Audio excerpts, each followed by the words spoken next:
Good day, everyone. This presentation will talk about the styles and strategies in language learning and teaching. This is prepared by the group number 5 from the English major, Araneta, De La Fuente, La Chica, and Ranes. So we prepared here some objectives. At the end of the lesson, you should be able to first determine the different styles and strategies in language learning and teaching. These are in various of figures that involves the styles and strategies in learning and teaching of language, and reflect on how these theories or principles are interrelated or in common to each other.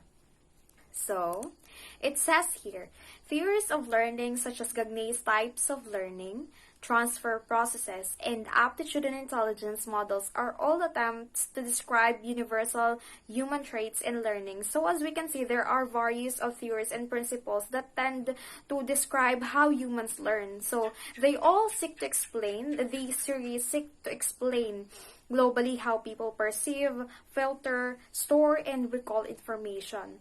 So before proceeding to the lesson proper, we have here some definitions of the following terms. First, the process, style, and strategy. We have here first the process. Process is the most general of the three concepts. All human beings engaged in certain universal processes. So these universal processes include how we breathe, how we need air and water, food, for survival. We make stimulus response connections and are all driven by reinforcement. So we humans are all engaged in association, generalization, etc. And these are all characteristics of a human being. So next we have here is the style. Style refers to the consistent and rather enduring tendencies or preferences within an individual. So, style is a general characteristics of intellectual functioning. So, style pertains to you as an individual. This differentiate you from someone else, from anybody out there. This is your uniqueness. So, the last one is the strategy. Strategy is a specific method of approaching a problem or task, modes of operation for achieving a particular end, plan designs, or controlling and manipulating certain information. Strategy is your approach. This is how you deal with a certain task or a problem. This is your approach, your specific actions, your techniques and steps. And we proceed to the learning styles. So it is said here, the way we learn things in general and the way we attack a problem seem to hinge on a rather amorphous link between personality and cognition. This link is referred to as cognitive style. When cognitive styles are specifically related to an educational context or affective and physiological factors are intermingled, they are usually more generally referred to as learning styles. So, learning style may be a thought of a cognitive, affective, and physiological traits that are all indicators on how the learners learn, how they interact with, and respond to the learning environment. We have here the learning styles. The first one is the field independence. So, field independence is the ability to perceive a particular relevant item or a factor in a field of distracting items. In general psychological terms, that field may be perceptual or it may be more abstract and refer to a set of thoughts, ideas, or feelings from which your task is to perceive specific relevant subsets. Back in my childhood, I used to watch Dora the Explorer, and oftentimes I help her search for her missing things from the hidden in the forest with exotic trees, flowers, and etc. And as I look more closely to the picture given, I soon began spot the missing piece, and that ability to find the missing piece or the specific things is longed upon the field independence style. While the field dependent style is here. The tendency to be dependent on total field so that the parts embedded within the field are not easily perceived, although the total field is perceived more clearly as a unified whole. But well, on the positive side, FD style or the field dependent style perceive the whole picture. It perceive a larger view. And we have here, as we grow older, according to Wilkin and Goodenough 1981 and Witkin 1962, as we grow older, field independence increases as a child matures to adulthood, that a person tends to be dominant in one mode or the other, and that FID or dependence is a relatively stable trait in adulthood. According to research, field independent persons tend to be more independent, competitive, and self-confident, while the field dependent person tend to be more socialized. But the question is, how does this all relate to second language learning? So, according to research, there are two conflicting hypotheses. First, we could conclude that FI is closely related to classroom learning that involves analysis, attention to details, and mastering of exercises, drills, and other focused activities. And according here on the second paragraph, FD style has more potential in learning communicative aspects on second language. But however, there is a little empirical evidence that has been gathered to support this hypothesis. So let's move on to the second learning style, the left and right brain dominance. We all know that our brain is divided into two hemispheres, the left and the right. But according to chapter number 3, left and right dominance is potentially a significant issue in developing theories in language and second language acquisition. And it is said that as a child matures, various functions are lateralized in either on the left or the right hemisphere. And it is said here, the left hemisphere is associated with logical, analytical thought, with mathematical and linear processing of information. However, the right hemisphere perceives and remembers visual, tactile, and auditory images. It is more efficient in processing holistic, integrative, and emotional information. And we have here the characteristics of left and right brain. So it is adopted from Torrance in 1980.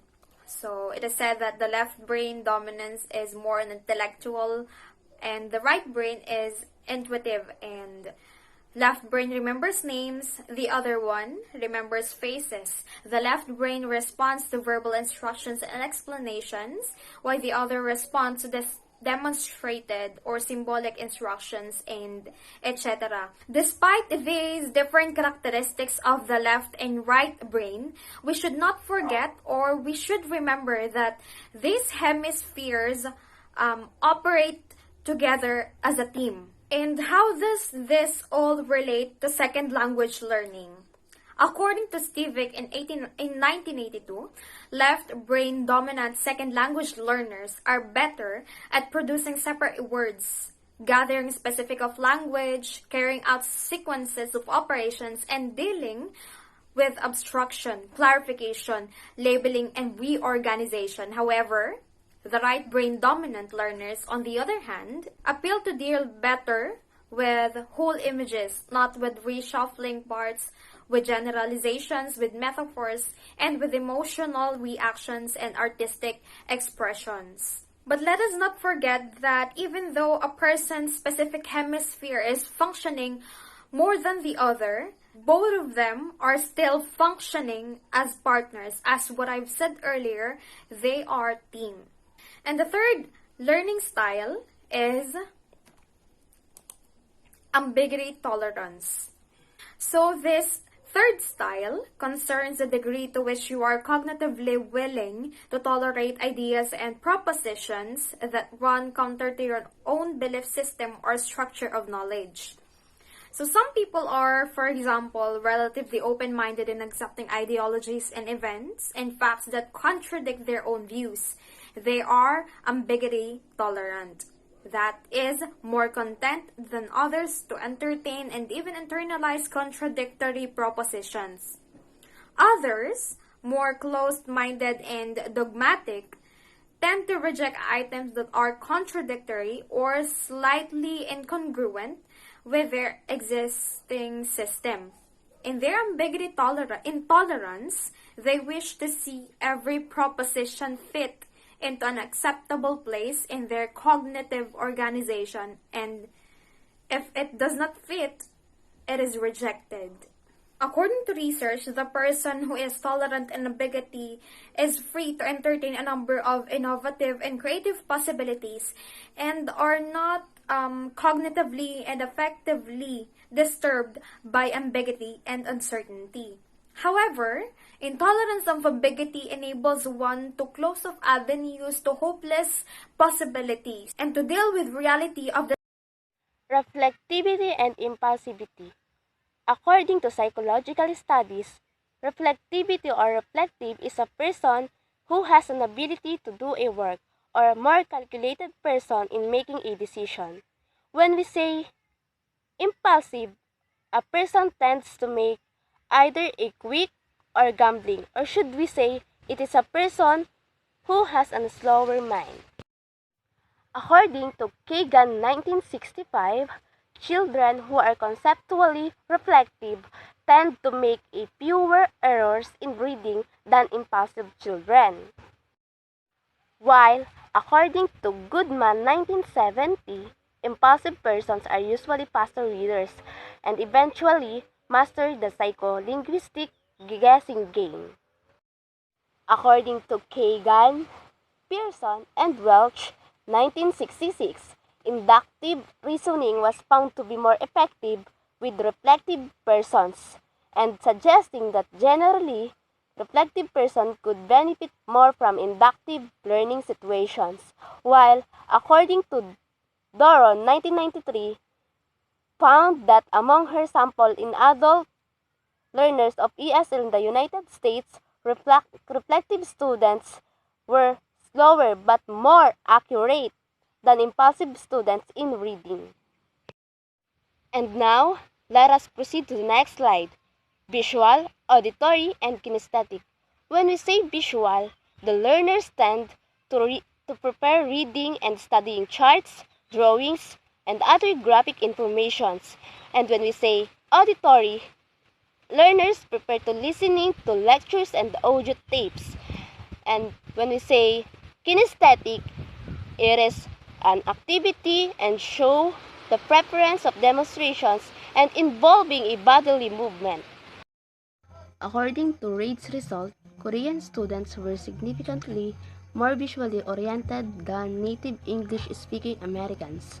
Japanese students were the least auditory students, significantly less auditorily inclined than Chinese and Arabic students. And now, let us proceed to the next slide. 3 A's of learners' development: autonomy, awareness, and action. Autonomy, allowing learners to do things like initiate oral productions, solve problems in small groups, practice language forms in pairs, and practice using the language outside the classroom. It was according to Brown 1989. According to Carter 2001, autonomy can nevertheless be fostered through what she described as a context-sensitive. The next one is awareness. Awareness and consciousness raising. Language programs are offering more occasions for learners to develop a metacognitive awareness of their ongoing learning. We are almost done in 2 A's of these sections. Now, let us proceed to the next one, the final A, action. Action is simply a reminder to all that awareness without action will be relatively useless. And now, let us proceed to the next topic, learning strategy. We have here three strategies. The first one, metacognitive strategies. The second one, cognitive strategies. And last, socio-affective strategy. Under metacognitive strategies, we have here 8. The first one, advanced organizers, directed attention, selective attention, self-management, functional planning, self-monitoring, delayed production, self-evaluation. When we say advanced organizer, making a general but comprehensive preview of the organizing concept or principle in an anticipated learning activity. And when we say directed attention, it is deciding in advance to attend in general to a learning task and to ignore irrelevant detractors. When we say selective attention, it is pertaining to in deciding advance to attend to specific aspects of language, input, or situational details that will cue the retention of language input. Under metacognitive strategies, we have here 8. The first one, advanced organizers, directed attention, selective attention, self-management, functional planning, self-monitoring, delayed production, self-evaluation. When we say advanced organizer, making a general but comprehensive preview of the organizing concept or principle in an anticipated learning activity. And when we say directed attention, it is deciding in advance to attend in general to a learning task and to ignore irrelevant detractors. When we say selective attention, it is pertaining to in deciding advance to attend to specific aspects of language, input, or situational details that will cue the retention of language input. When we say self-management, it is understanding the conditions and presence of those conditions. When we say functional planning, it is pertaining for planning and rehearsing linguistic components. When we say self-monitoring, it is correcting one's speech for accuracy in pronunciation, grammar, vocabulary, or for appropriateness related to the setting or to the people who are present. When we say delayed production, it is deciding to postpone speaking in order to learn through listening comprehension. When we say self-evaluation, it is checking the outcomes at one's own language learning against an internal measure of completeness and accuracy. And now, let us proceed to cognitive strategies we have here. We have here 15 categories. We have here repetition, resourcing, translation, grouping, note-taking, direction, recombination, imagery, auditory representation, keyword, contextualization, elaboration transfer, inferencing. When we say repetition, it is imitating a language model, including over practice and silent rehearsal. When we say resourcing, it is using target language reference materials. When we say translation, it is using the first language as a base for understanding and producing the second language. When we say grouping, it is reordering or reclassifying and perhaps labeling. When we say note-taking, it is writing down the main idea or important points. When we say deduction, it is applying rules to produce or understand the second language. When we say recombination, it is constructing a meaningful sentence sequence by combining known elements in a new way. When we say imagery, it is relating new information to visual concepts. When we say auditory representation, it is retention or the sound of a similar sound. When we say keyword, it is identifying a familiar word in the first language that sounds like otherwise resembles the new word.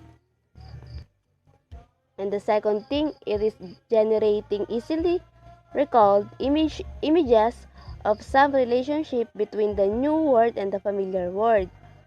When we say contextualization, elaboration transfer, it is placing a word or phrase in a meaningful language sequence, using previously acquired linguistic and conceptual language to facilitate a new language learning task. When we say inferencing, it is using available information to produce a new items.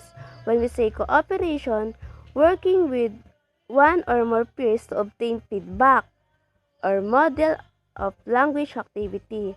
When we say question for clarification, it is asking a teacher or other native speaker for repetition, paraphrasing, explanations, or an examples.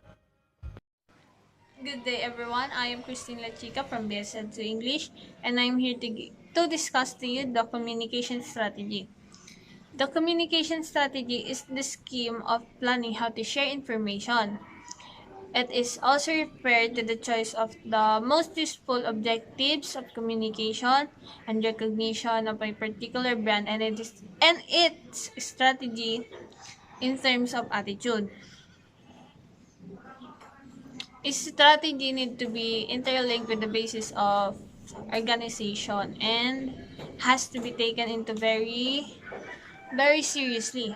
Employees of the organization are supposed to be committed to the organization strategy completely. An organization can compete well with the world outside if it lacks a proper strategy that informs about what it aims to do. Um, it the communication strategy is exchanging information between two persons, and it is strategy that learners use to overcome the problems in order to convey their intended meaning. Strategies may use include paraphrasing, substitution, coining new words, switching to the first language, and asking for the clarification. There are three types of communication strategies, and it is classified as visual, verbal, and nonverbal. Verbal communication strategies are further divided into two categories. It is written and oral. The written strategy comprises of emails, fax, and chat, while oral strategy comprises of phone calls and face-to-face meetings. Next is nonverbal communication strategies. It is visual in nature. It can be a facial expression, body language, or voice tone. Sometimes this strategy may not be accounted for, but still it is added because without nonverbal strategy, the communicator can draw the attention of his audience. The last is visual strategy. Visual strategy consists of web pages and pictorial interpretations. This strategy is used to provide documentation at the workplace. Avoidance strategy. Avoidance strategy is a common communication strategy that can be broken down into several subcategories. The most common type of avoidance strategy is message abandonment. Message abandonment is leaving a message unfinished because of the language difficulties. It is said that it occurs due to lack of structural or linguistic item. Second is topic avoidance. Topic avoidance is from the word itself avoidance, avoiding the topic, areas or concepts that possess language difficulties. Topic avoidance is when you try to not to talk about concepts difficult for you to express. There is also compensatory strategies.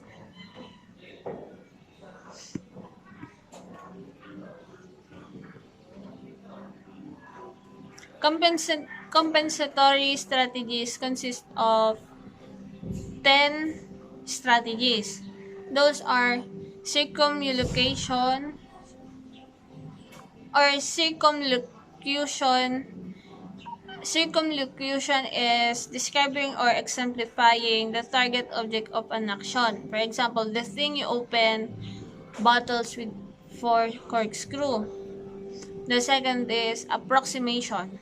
Approximation is using an alternative term which express the meaning of the target lexical item as closely as possible. For example, is ship for sailboat. Third is use of all purpose. Use of all purpose words. It is an extending a general empty lexical item to context where specific words are lacking. For example is the overuse of thing, stop, what you do, call it thingy. Next is word coinage. Word coinage is creating a non-existing L2 word based on a supposed rule. Next is prefabricated patterns. It is using memorized stock phrases usually for survival purposes. Next is non-linguistic signals. Meme, gesture, facial expressions, or sound imitation. Next is literal translation. Translating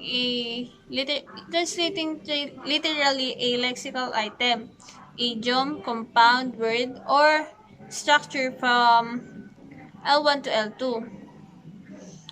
Next is the foreignizing. It is using a L1 word by adjusting it to L2 phonology. For example is with a L2 pronunciation and or morphology, example adding it to a L2 suffix. Next is code switching. Code switching is using a L1 word with L1 pronunciation or L3 word with L3 pronunciation while speaking in L2. Last is appeal for help. Appeal for help is asking thought aid from interlocutor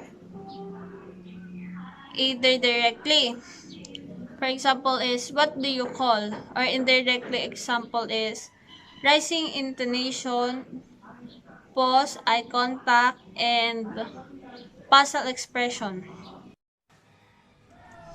Strategy-based instruction.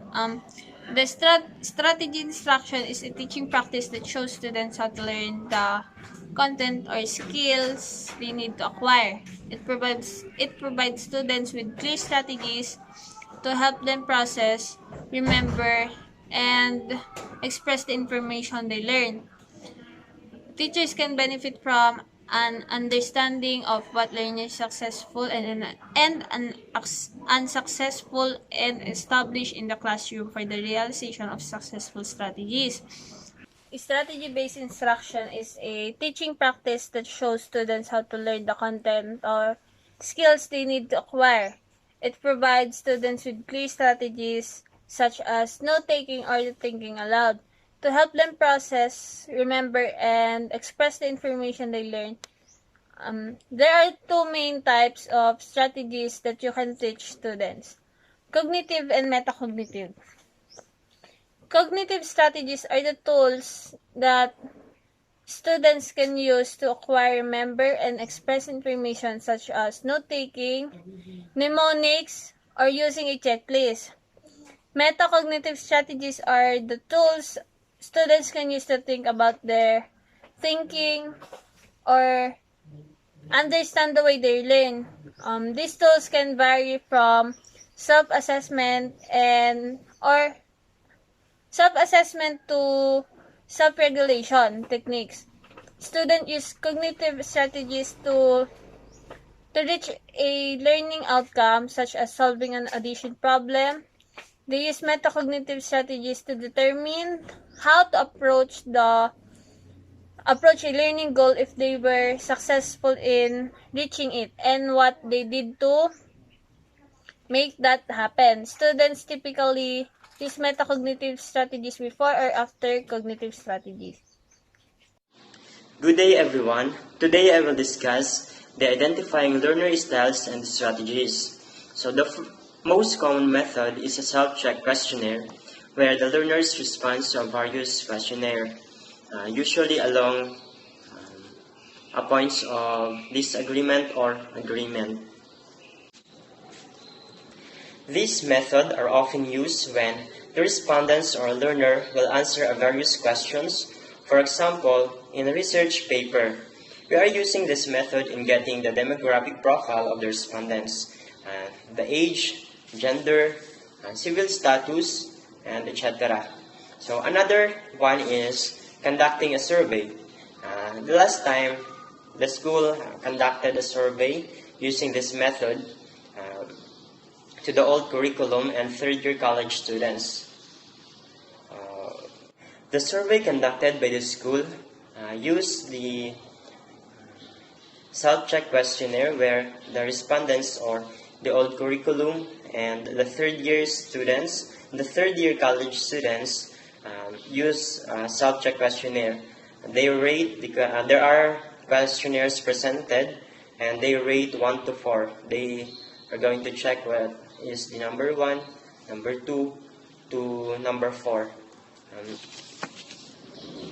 Oxford Styles Analysis Survey and Wintergers in the year 1995 and the Capua and Vernas year 2002 Learning Styles Indicator offers classic examples of directing learners to identify their own style preferences. So a similar questionnaire can be found in Brown's the year 2002 Strategies for Success, a self-help guide for English language learners. But the most widely used instrument for learners to identify the strategies is Oxford's the year 1990 Strategy Inventory for Language Learning, or the SILL. So it is the most common use. The strategies that is most common use is the Strategy Inventory for Language Learning by Oxford. So it is a questionnaire that has now been tested in many countries and translated into several languages. Now let's move on to this simulating strategic action beyond the classroom.